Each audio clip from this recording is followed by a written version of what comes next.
Assalamualaikum warahmatullahi wabarakatuh. Perkenalkan, nama saya Ainun Aulita Lestari dari kelas 10C. Jadi, saya akan mempresentasikan PPT saya tentang teks hikayat.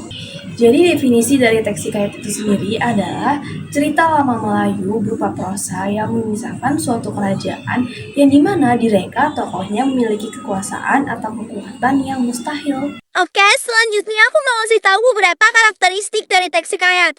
Yang pertama termasuk karya fiksi, jadi ceritanya nggak benar nyata. Yang kedua, bersifat anonim, di mana penulisnya itu tidak diketahui secara jelas. Yang ketiga, istana sentris, di mana tema dan juga beberapa kerajaan. Yang keempat, arkais, yaitu menggunakan bahasa kuno atau bahasa lampau. Yang kelima, mengandung kemustahilan dan juga tokohnya itu memiliki kesaktian. Selanjutnya bersifat edukatif, di mana ada pembelajaran yang bisa diambil dari setiap cerita hikayat. Terus, tujuannya dari teks hikayat ini adalah sebagai sarana hiburan yang juga digunakan untuk menyampaikan amanat atau pesan moral atau nilai-nilai baik. Selanjutnya, aku mau menjelaskan beberapa kaidah pembahasan yang digunakan dalam teks hikayat. Yang pertama, penggunaan kata-kata arkais, yaitu kata-kata yang menunjukkan masa lampau atau kata-kata kuno. Contohnya itu sebermula, artinya awalnya, hatta artinya lalu, arkian artinya kemudian. Terus penggunaan juga konjungsi temporal, yaitu kata hubung di setiap kejadian. Contohnya lalu, kemudian, dan sebelumnya. Lalu juga, teks hikayat ini menggunakan berbagai macam majas, seperti majas senilai, majas antonomasia, majas hiperbola, majas personifikasi, dan majas metafora. Nah, karena tadi kan di kaidah pembahasan itu ada penggunaan majas ya dalam teks hikayat. Di sini aku mau jelasin 5 majas yang digunakan dalam teks hikayat. Yang pertama ada majas similar, yaitu majas yang membandingkan dua hal yang berbeda dengan kata-kata seperti bagai, bak, dan lain sebagainya. Contohnya, raja itu bisa berlari cepat kilat. Yang kedua adalah majas antonomasia, yang dimana majas yang menggunakan julukan untuk menggantikan nama asli. Contohnya, si Linjah itu kembali lagi. Yang ketiga ada majas hiperbola, yaitu majas yang menggunakan ungkapan berlebihan. Contohnya, kerajaan itu sangat kaya, sampai-sampai banyak emas bertebaran di mana-mana.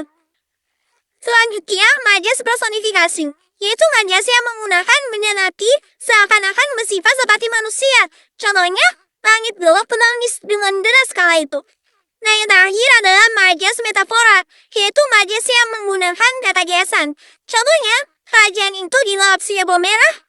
Selanjutnya, ada 6 struktur dalam teks hikayat.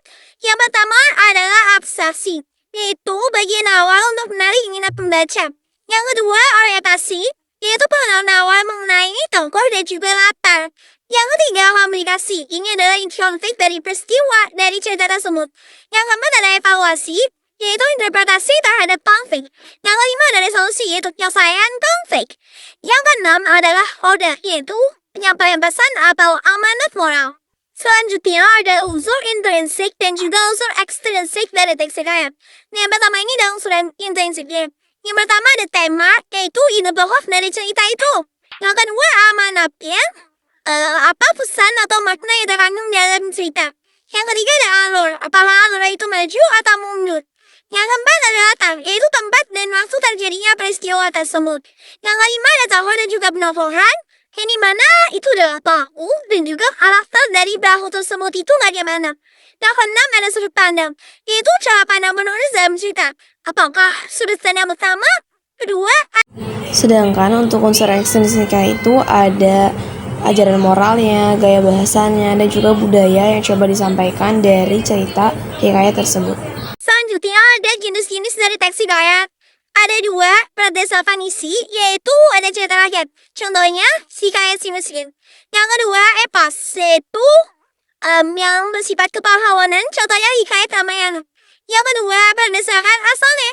Yang pertama ada hikayat Hindu, contohnya hikayat Sirama. Yang kedua ada hikayat Islam, contohnya hikayat Ibnu Hasan Syah. Lalu nilai-nilai yang terkandung dalam teks hikayat itu yang pertama ada nilai moral, yaitu akhlak atau sikap baik dan buruknya manusia. Yang kedua nilai agama, yaitu kepercayaan tokoh akan keberadaan Tuhan. Yang ketiga nilai sosial, yaitu relasi antar manusia dalam cerita.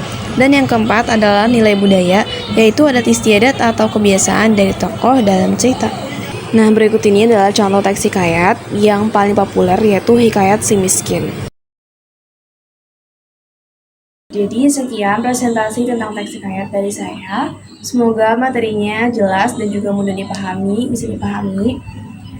Mohon maaf untuk kurang lebihnya. Wassalamualaikum warahmatullahi wabarakatuh. Terima kasih.